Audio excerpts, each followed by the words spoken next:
Hi, my name is Lyda Greer. I'm a Canadian. I'm currently living in just south of Red Deer, Alberta, in a small community called Panoka. I became a Bahá'í in Victoria in British Columbia, and it was in 1980 that I had an interesting life experience. I was living in a boarding house in Victoria, a very old boarding house with really unique stain painted windows, and it was, and there was a party one night, and a very long explanation, so I won't go into it, but it was actually a wake.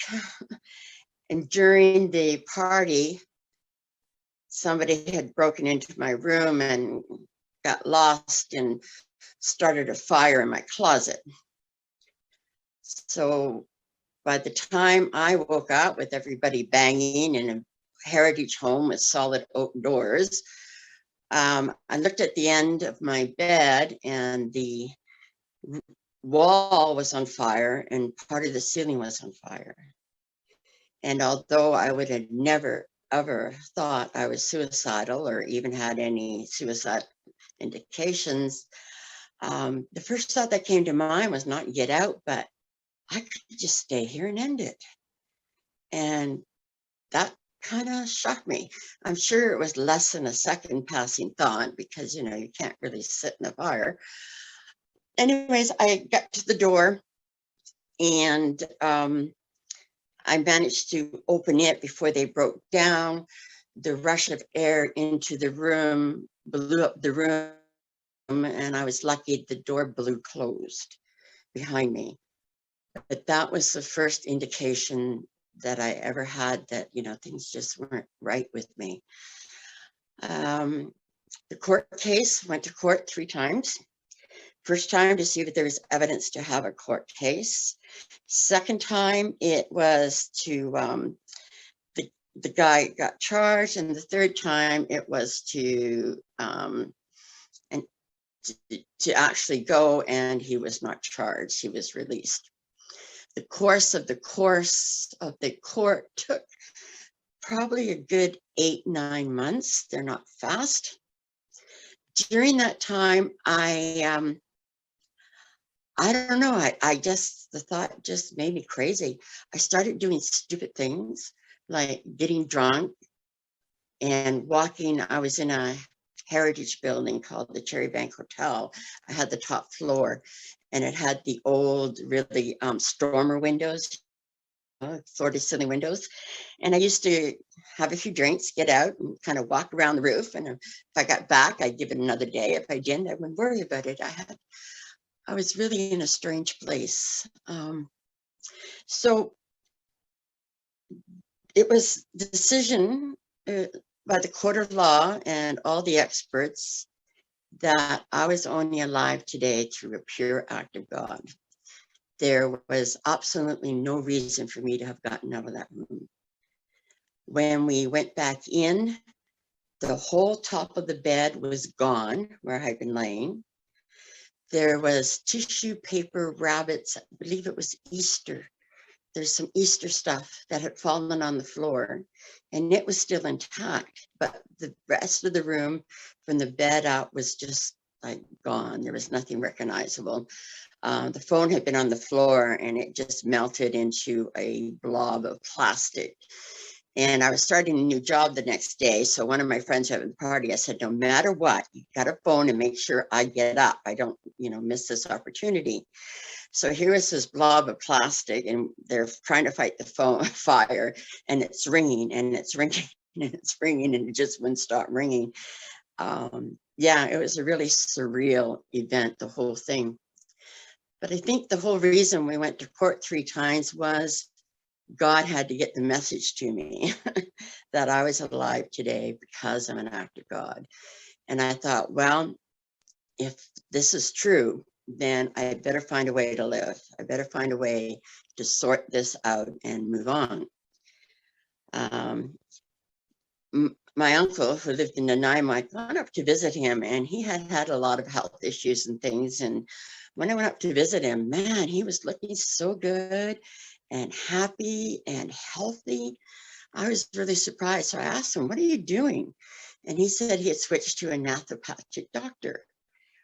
So I got his card from him, and I went home, and I mucked around for a couple of weeks thinking about it. I just couldn't get over the difference in him. It was like day and night.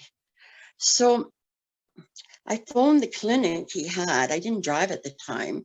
Explained to them that I lived in Victoria and that I'd been up to see my uncle in Nanaimo and had gotten his number from them, and asked them, like, how can I arrange things? And they told me not to worry about it because there was a perfectly good clinic in Victoria that he highly recommended.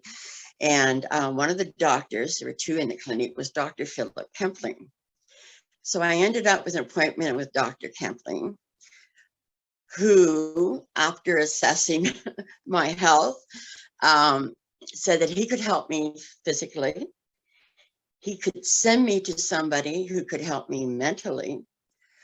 But if I didn't work on spiritually as well, I wouldn't heal. And that was a shock. It's like, what? What's spirituality got to do with healing? So I started working with him and was amazed at the difference. And the psychiatrist he had referred me to, he was awesome. I never got over it. It was very private. You went in one room to the reception and you saw him, and then you went out the door down the hall from his whole office. So nobody knew who was coming or going, unlike other things. You never met anybody in the waiting room. And he asked me, he said, I want you to put these things in priority. And one of the things I had put was, I wanted to look at spirituality. So he asked me what I was looking to, and I told him I was looking into the Bahá'í Faith. And he said, well, I don't know anything about that. So before he'd even treat me, I had to get him information so that he could be sure his treatment values weren't against the Baha'i values. Otherwise, he said there was no point for it. But to back up a little, girls in Philip's office, when they heard I didn't have a church, went out of their way to introduce me to their churches. I mean, it was very interesting. God, I can't remember the name of the church, but they were very big into tongues, which just freaked me out. Never heard of that. And there was a few others, and I just couldn't get into any of them.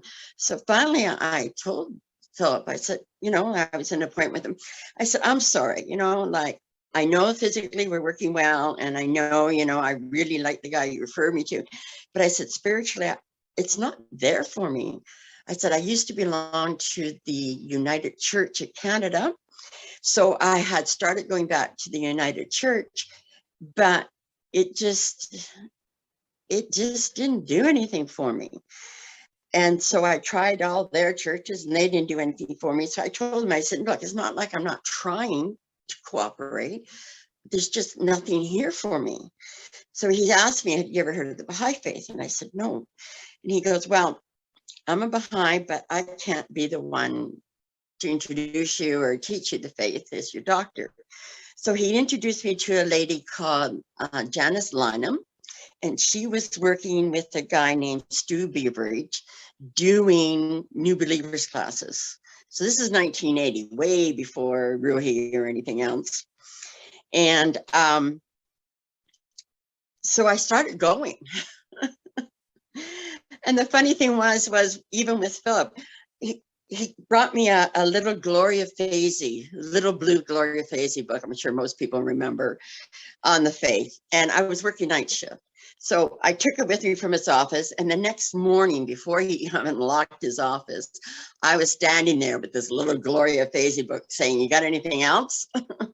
So then he gave me another introductory book, and the same thing happened. I landed up on his doorstep the next day. There was something here, but it just, so what else you got?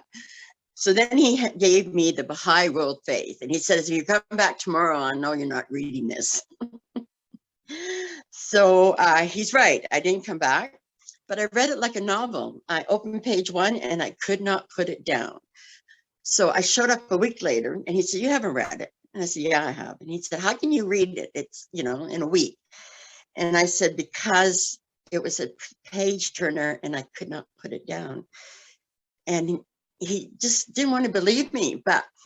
And today I still have the notebook. I had a little steno notebook where I was taking notes in as I was reading, and sometimes had written down like 2 or 3 page long quotes in it, written down questions in it.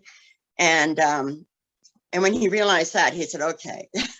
So that's when he introduced me to Janice, and they had me go to the New Believers classes. Well, any church I've ever been to, you show up more than 3 times, you're a member automatically. There's no formality to it. It's just, you're there. So I was attending these New Believers classes and getting to know people, and there was a feast coming up. So I had been to a holy day, so I was all excited about the feast. So I said something to Janice about the feast, and she said, well, no, only Baha'is can go to the feast. And I'm like, really offended. I've been attending these classes for like 4 or 5 weeks now, and you're telling me I'm not a Baha'i? Like, where is that coming from? So I thought, well, maybe God was trying to tell me something. So I went to Beacon Hill Park, which is a big park in Victoria. And there's a United Church not too far from it. So I went over to the church and I tried to get into the church. I thought, well, maybe I can talk to somebody. And it wasn't supposed to be, but it was locked up tighter than a drum. Nothing, nobody, nothing. The church was locked. So I thought, okay. So then I went and I was sitting on one of these double swings in the park. And I had the little Gloria Facey book with me, and I thought, oh my God,